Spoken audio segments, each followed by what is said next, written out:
Hello and welcome into another edition of our Stingers Up Sacramento State Hornet Football Podcast. I'm Jason Ross.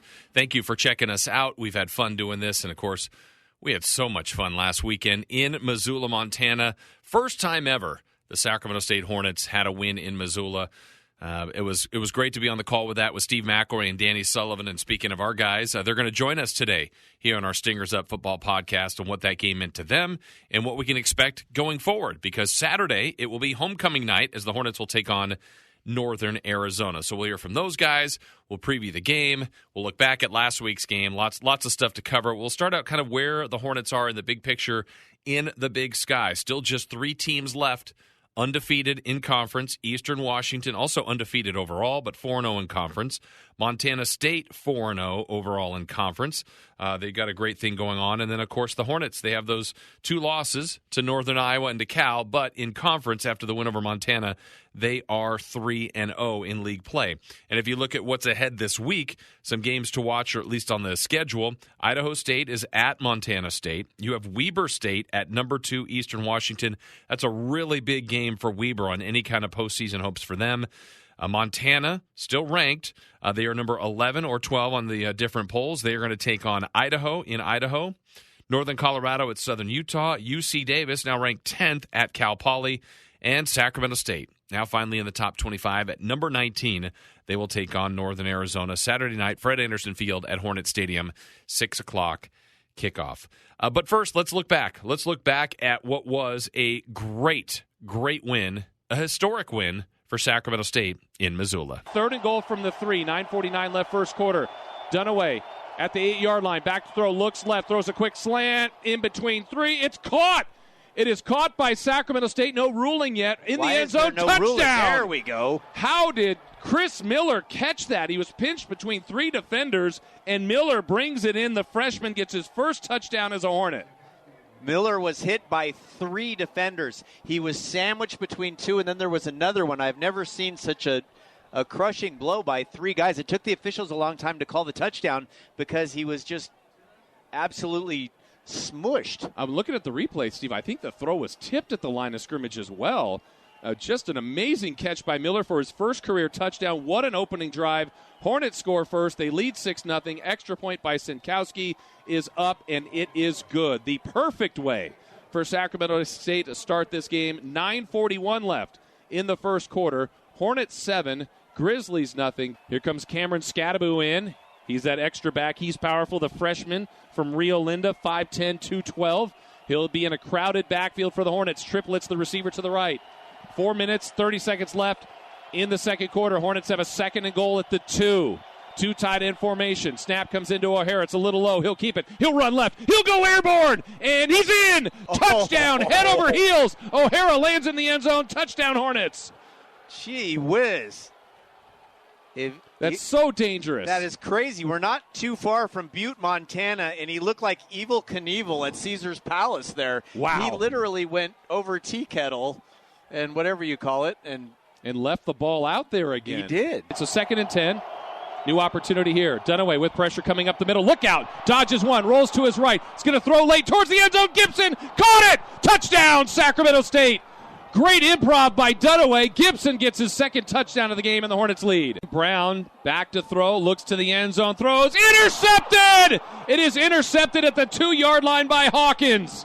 What a play. The 3rd time today the Hornets have turned it over. They have not been allowing any points out of it, including that pick by the senior Hawkins. Oh, from our beautiful press box view, I go, this is a touchdown. It was underthrown. On first down, on a little post, skinny post as you'd call it, and it was wide open, and that ball was underthrown, and Hawkins jumped high enough. It was thrown late, too. The receiver he would have had to backtrack for the ball. Here we go, 3rd down and 8 for the Grizzlies.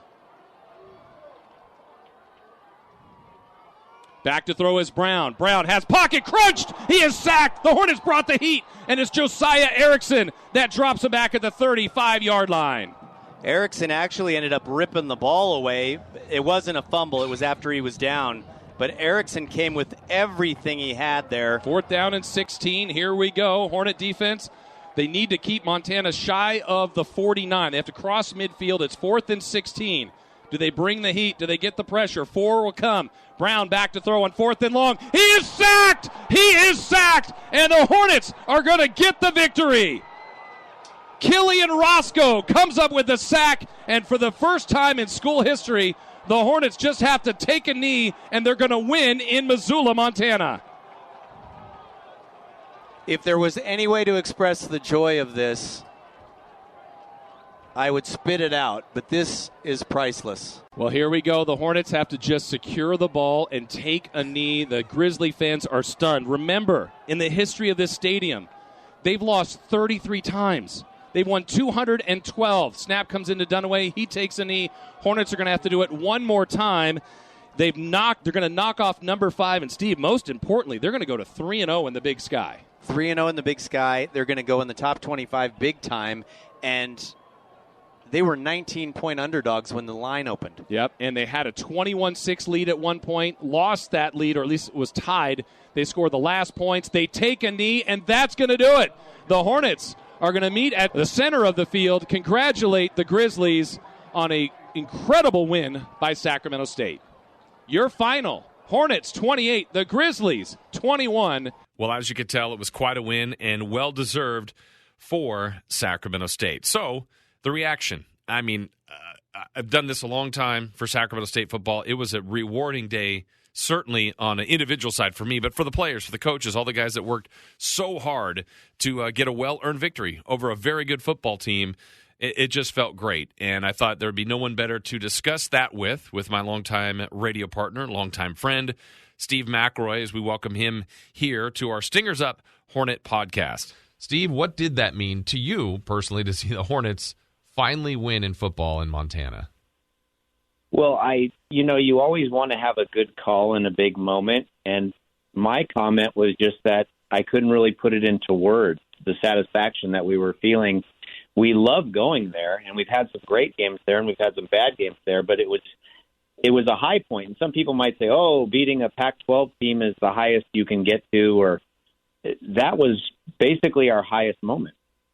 Yeah, I mean, and it was incredible to see in person. And at what point did you feel like it was going to happen? Because you and I have been there too many times where the team has been in these types of games, and for lack of a better term, the Hornets have been Montana'd. I don't even know if that's a word, but something happens there that the Hornets lose, and this time it didn't. When did you really finally go, it's going to happen? Well, just to backtrack, I felt like the opposite might be occurring. I thought the Hornets were going to win the whole game, but then when they got a bad spot, and then after they got the bad spot on the next play with the quarterback keeper where he extended his arm a good yard past the first down, and then the officials wouldn't let coach get a replay, and then the Hornets coach called a timeout, and they still wouldn't give a replay, and they were saying that, they blew forward progress dead. It appeared that the Hornets, even though they had good officiating all game, may have gotten those famous, omen calls at the end of the ball game.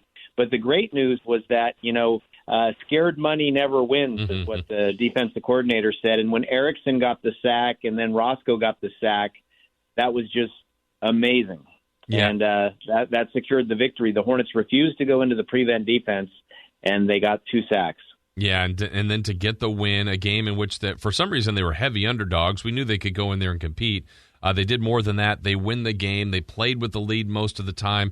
And honestly, Steve, I thought they just played really well for 4 quarters. Absolutely, and using a 2-quarterback attack, which is questioned by everyone, worked extremely effectively.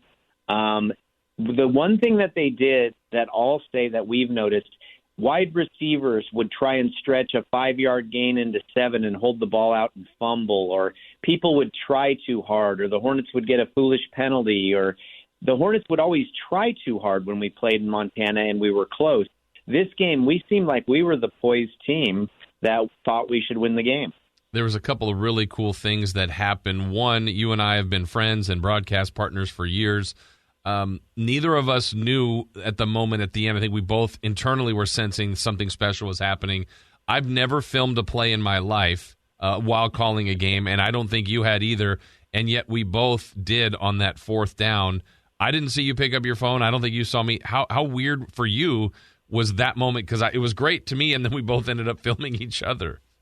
It was one of those bizarre things. Our wives always talk about how, like, I'll bring up a Brady Bunch episode, and you know exactly what I'm talking about, and how you and I are just in sync, and we're lucky as broadcasters that as friends we're so in sync with each other. And the weird thing for me is you just said that you've never filmed a play before while you're announcing. Well, you do a podcast, and you do social media, and you read Twitter and all that other stuff. Tweeter. Because of my Tweeter. See, I don't even know the name of it. Because of my loose tongue, as you know, I have a funny sense of humor where I talk before I think. And my wife's an attorney. I am banned from any form of media where I can get fired. And so for me to be taping it was totally unordinary. And you're doing play-by-play. And then when I turn my camera to get you and you're turning your camera to get me after we both filmed the final sack, that was just one of those moments that is absolutely priceless. So to hear it was your first time, absolutely it was my first time. And I guess you posted it or something because I'm getting calls from all kinds of people saying that they saw it online. Yeah, on the tweeter. on the Facebooks. Yes. Yeah. So there was that moment, and then one you got to experience, you and Danny.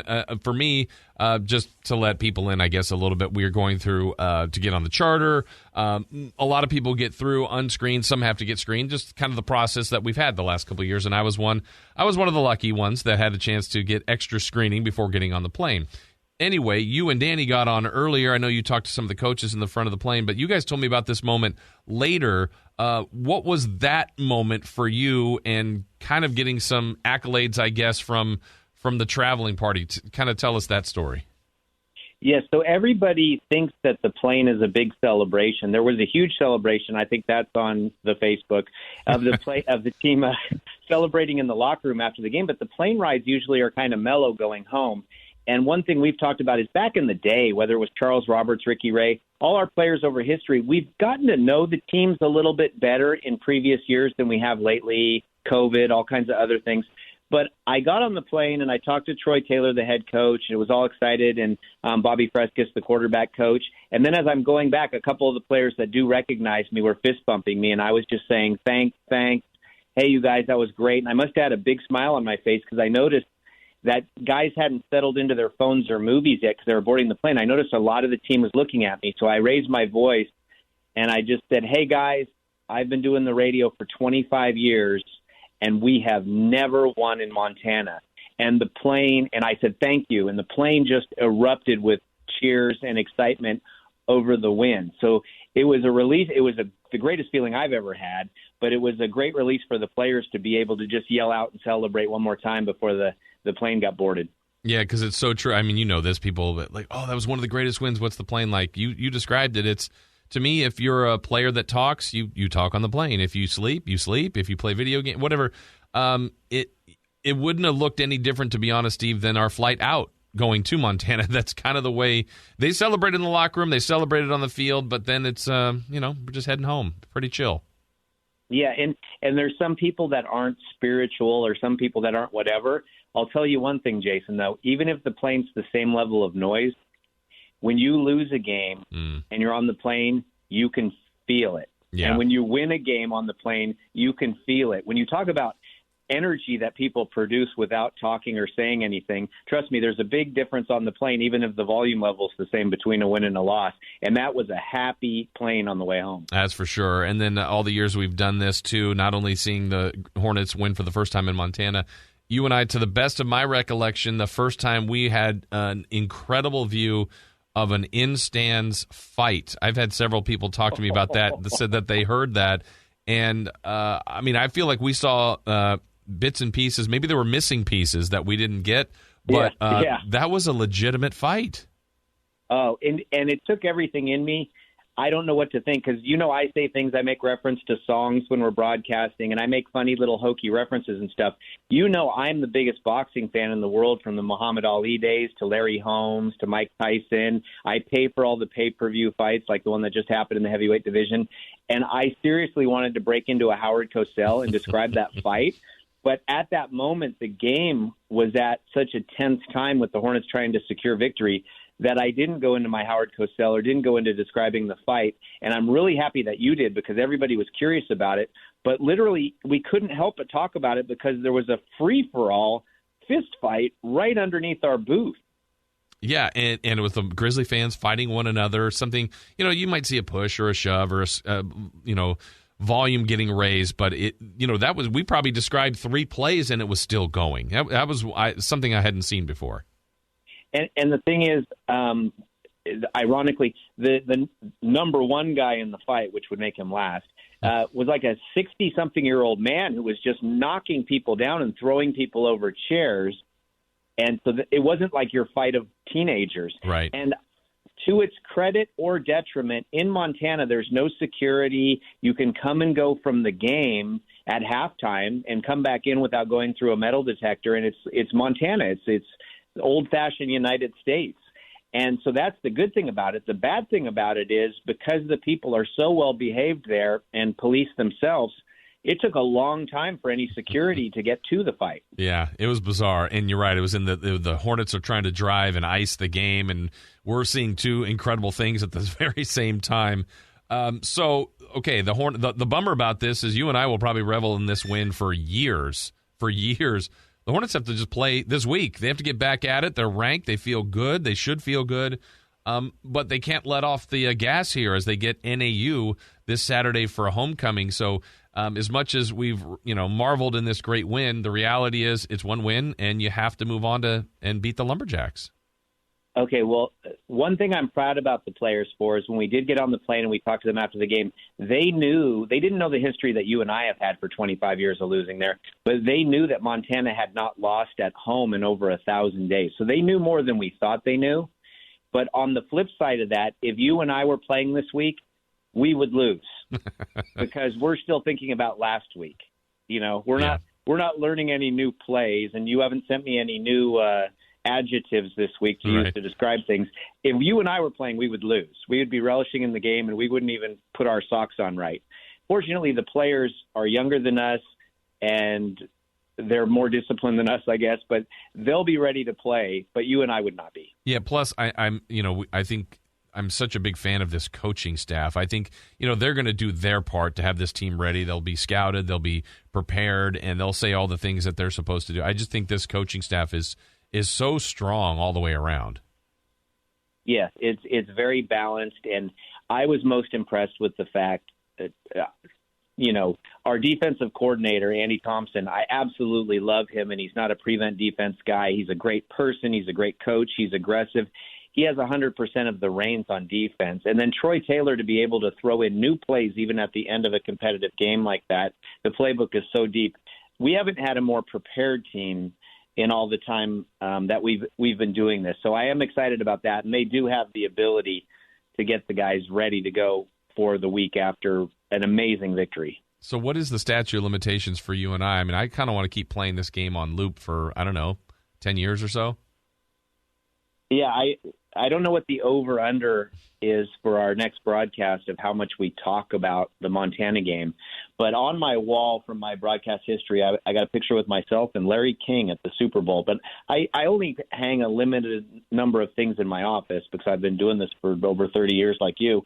But this game, the media pass is going to go on the wall. So I don't know what the over-under is, but I think we're going to talk a decent amount about this game, not only this week, but forever. Yeah, that's for sure. Well, it was fun. Hornets have a good thing going, still first place right now in conference and undefeated. Steve, this was fun to catch up and share some of those memories, and we'll see you Saturday. Yeah, and as always, I guess you're the legend, so thanks for having me on. All right, we go from Steve McElroy to the guy, our third member of our team who works the sidelines, and that is Danny Sullivan. Also worked with us for a long-time friend as well. Emotional day for all of us. Danny, your reaction to the Hornets pulling it off and getting the W in Missoula? Jason, I have to say it was probably the best experience so far, besides our big win in the Pac-12 games, than for any other game we've ever done. It was just so amazing to be down there on the field to watch this team go through what they did all game long, stick together, and just take every bit of excitement out of the fans in Missoula was just amazing. Well, and you know it too, Danny. You've been there multiple times, and that's a key point because that place, I thought there were moments in the game where the crowd was doing their part to rattle the offense a little bit, to get some false starts, but there's nothing quite like quieting a crowd there in the fourth quarter, and ultimately the last people you hear cheering were the Hornets. What was the closing moments like for you when, basically the sacks happen and the knees are delivered, the two final kneels down, and it's a Hornet win? What was the sideline like? The sideline was just amazing to see. All the players hugging each other and just the excitement. They knew what was at stake in this game. They knew for them overall, but they also knew the history for the team overall, for the Hornets there in Missoula, and it was just so awesome to watch their reactions. And our fans that made the trip, their reactions was just amazing to watch. I mean, I have to be honest, there was a little tear in my eye just because it was just so amazing. We know how long it's been to get a win in that place, and it was just so amazing just to be there in that moment. I kind of wish I was up with you guys, but I enjoyed being exactly where I was to just see the whole thing play out. Yeah, it was amazing. It was truly a landmark type of victory to beat a number 5 ranked team, place they hadn't done it. And, I know we went down to you a couple times during the game because we were noticing, as were you, the intensity of Coach Troy Taylor, who the ultimate competitor. Certainly, though, off the field seems pretty chill. He was as adamant, Danny, that I can remember. You're closer to him in all the games. Coach was kind of fired up on Saturday, wasn't he? He was, and what's it's so amazing to watch him is that calm, cool demeanor of his is there when he's working, when he's doing plays and stuff like that. But he's also there, and he's fighting for his team, and he's fighting for every person on that sideline, all the players, for when he feels that they're not getting a break that they should be getting, or something was missed, or just things happening that they want to bring to the attention of the referees or anyone else. He's fighting for his team, and that's what's the awesome part about it, because the coach is going to go to bat for you when they feel there's something wrong. The other thing, Danny, about this win to me was the Hornets have gotten better each week, and I think this last week against Montana there were mistakes, there were some penalties, there were some turnovers, but really a good, well-balanced offensive, defensive, special teams type game. Did you think this was one of the better games you've seen from the Hornets this year? I do, and I think we saw more of it last week against Southern Utah, that it was starting to come together. We have seen it kind of build and build as they've got used to playing games this year from not playing from last year, and you saw the progression, and I believe we had talked even after the game against Southern Utah. You felt that this team was finally starting to gel on all aspects of their game, and that just continued this week with Montana, and it's been great to see that progression and the team grow. It's also, you're the one closer to it than us, but we get asked all the time up in the booth or visiting teams or other teams going about these two quarterbacks. Is it weird to see even the shuffle down there? Because sometimes we're now all established that they're playing Jake and they're playing Asher, but sometimes we've seen them even run in during a play or before a play starts, like, nope, we're going to switch even a few seconds before the play. This is getting really crazy, but it's still effective. It works for them. It's kind of a crazy chaos. And if you're trying to watch from the other sideline to see what they're doing, sometimes I really think it's more of a distraction that they're trying to create for the other team to see that they don't know, like they don't know what's going on, but they really do know what's going on. And I think it's just kind of a fun in games. We've seen it in the National Football League. Like I would say, Kansas City Chiefs, they do a best job of misdirection and acting like they're confused in situations, but it's really controlled chaos. And sometimes I think that's exactly what the Hornets are doing at some points when they're doing that. Well, and now the Hornets, I just mentioned this with Steve earlier. You and me and Steve, I know we're going to be talking about this win for years, but the reality of the sport, you got a new team to play on Saturday, and you don't want to give back all the goodwill you just built up with a great win in Montana. Here's Northern Arizona, a team that put up some really big numbers last week, a talented team. Look, we know the Big Sky of Davis. We saw them lose to Idaho State. Anything can happen on a Saturday. So it'll be probably easier for the players to get focused than us. We're still dwelling on this, but what do you think about the matchup with NAU, a homecoming on Saturday night? I think it's going to be a huge matchup, and you're exactly right. The players and the coaches, they enjoyed that victory, and once we got on the plane and once we took off, they were done with it. They have moved on. They were getting ready for NAU, and this is a team that has shown they can score. They can score quickly. It's a good team, offense and defensively, and you cannot let up in the Big Sky at any time because you just don't know what team is lurking. And I really think they're going to be focused. It's going to be a matter of fact if we're going to be focused because we're still going to be reeling from Montana, but we'll set in, and I believe the players will be fine just because they know what's in stake after that big win against Montana. The schedule kind of evens out for the next 4 weeks, and we have teams we should beat, but it's just a matter you have to be focused and you have to pay attention to every detail and take every game one by one, and that's how it's all going to play out. Yeah, and I think the important thing is for the carryovers, Danny, from the 2019 conference championship season. That group went to NAU playing well, thinking they would have an easy victory, and it was not. That was a game that Jake Dunaway had some late-game heroics and one of the steals of a game of a lifetime. So they should know that NAU is going to be a tough test.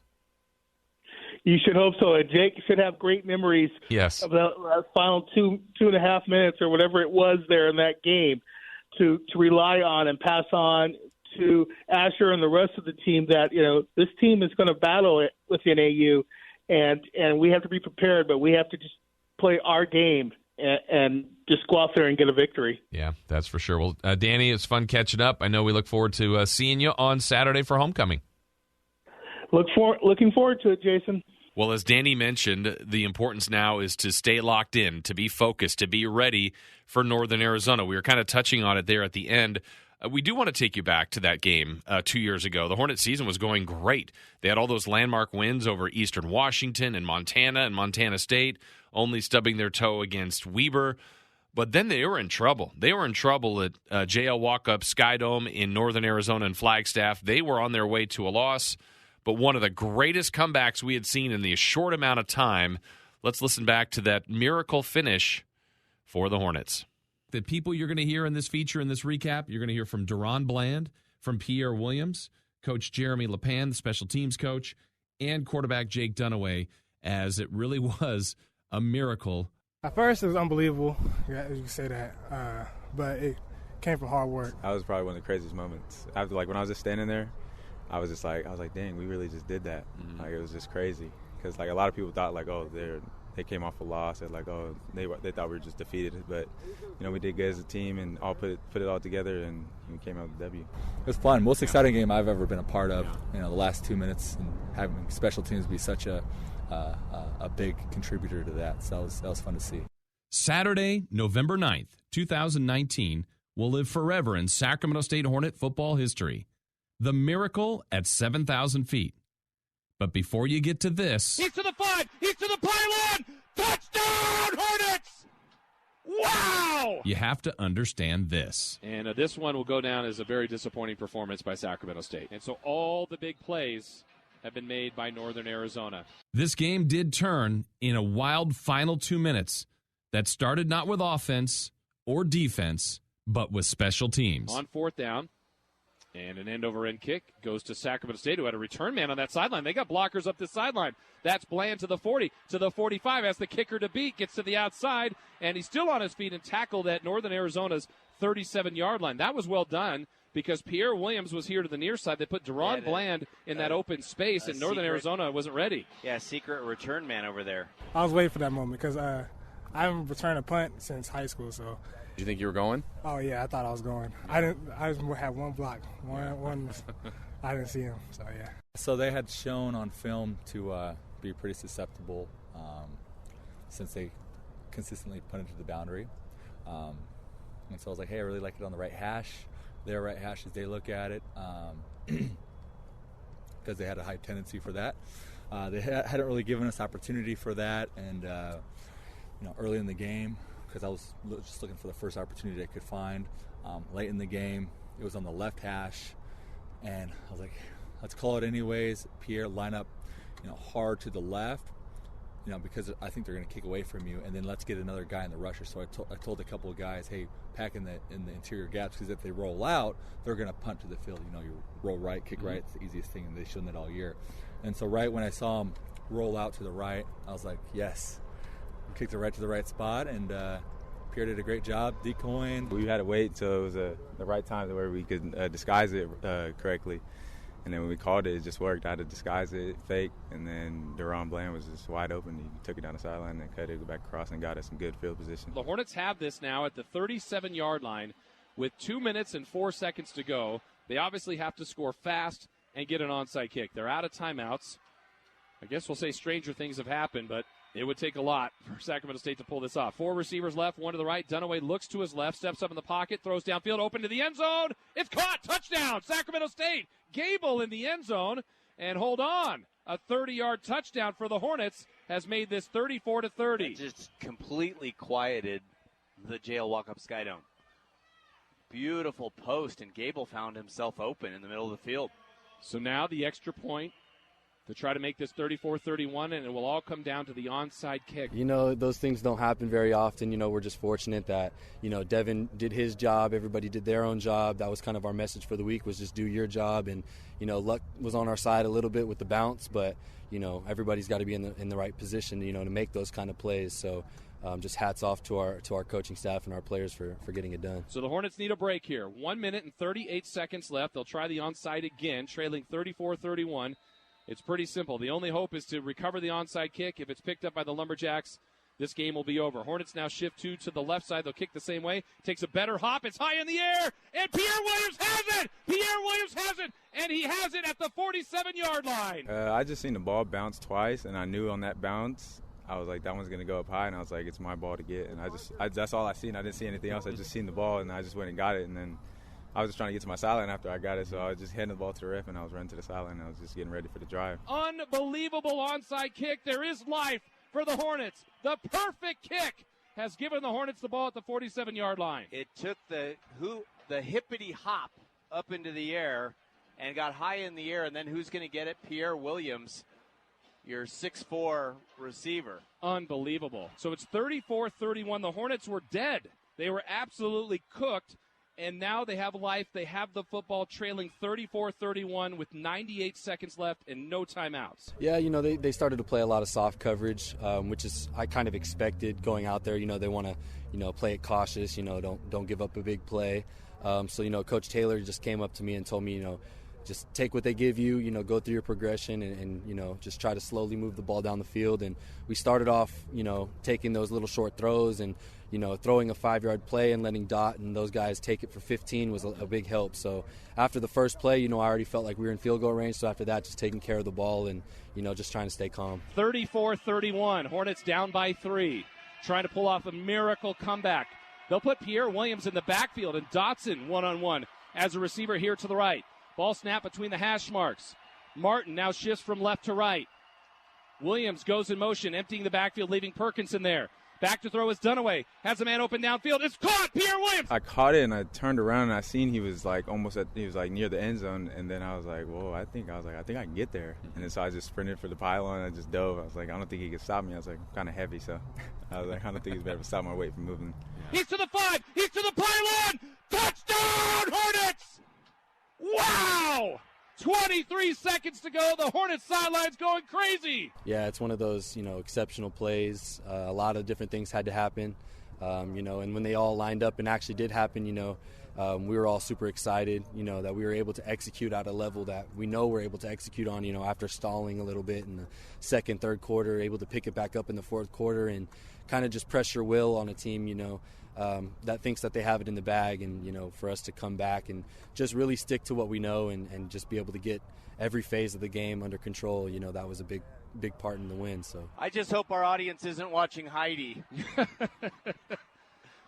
For those of you old listeners, what happened? The Hornets were done. Absolutely done. The Hornets were trailing and got the ball back with about 2.5 minutes to go. Remember the punt. Jason is crying. I just got back from Italy and saw 100 churches, and we've just seen a resurrection of the Hornets. Can you just describe these last 2 minutes of this game? Yeah, it was looking pretty bleak there, and then defense got to stop, and we had worked that punt return, the little fake trick play. We thought it could work. It gave us some energy. It gave us great field position. We were able to score in a couple of plays. We had worked the onside kick later this week a lot, recovered it, guys made plays, and, yeah, it's a great moment. Well, what a day. Fun to recap that, relive it. Now the Hornets have to focus on what's ahead. All right, so we've done a lot of reflecting today. The great win last week against Montana, the great win 2 years ago, and the comeback style against Northern Arizona. Now it's time at the task at hand. This week, this game, Northern Arizona. Trying to understand the Lumberjacks, they're a bit tricky. They're 3-3, 2-1 in league. So let's think about it from their perspective. If they get a win over the Hornets, that puts them at 3-1 in league. They get right back into the conversation, a team that maybe a lot of people forgot about early after a loss to Sam Houston, who was number 1 at the time, after a loss to South Dakota, blown out in that game. Then they get that landmark odd win against Pac-12 Arizona, something they hadn't done in years. So that hashtag fear the FCS, fear the big sky, well, it came into effect there with the NAU win in week 3 over Arizona 21-19. They follow that up, though, with a very curious loss in overtime against Northern Colorado, 17-10. But now let's take you to the last 2 weeks, where they have really started to put it together. A quality and thumping win over Idaho State, 48-17. Last weekend, 59-35 over Southern Utah. 107 points over the last 2 weeks is what NAU has been able to put up. Part of the difference, they've changed quarterbacks. R.J. Martinez in that Idaho State game, 26 of 45, 369 yards, 3 touchdowns, 0 interceptions. He also ran for 57 and a score. Even better last week against Southern Utah, 23 of 29, 417 yards, 5 touchdowns, 0 interceptions, ran for 65 and 2 more scores. This NAU team is going to test that Hornet defense, which played so well last week. Offense has to be sharp. This will not be an easy game by any means. It'll be homecoming. Should be a good crowd. We know weather. It's been a little rain off and on during the week. We'll see how much of an impact that has on Saturday. But you love nothing better than beating a ranked team like Montana, getting yourself right back into the top 25, in top spot in the Big Sky. But you got to back it up with a quality win, and let's hope the Hornets can do that Saturday against Northern Arizona. Our thanks to Steve McElroy, to Danny Sullivan for joining us. Thank you to all of you that took the time to listen to today's podcast, this week's podcast. We'll be back next week for a recap of NAU and a preview of Northern Colorado, all that and more. But thank you very much for listening to another edition of our Stingers Up Sacramento State Football Podcast.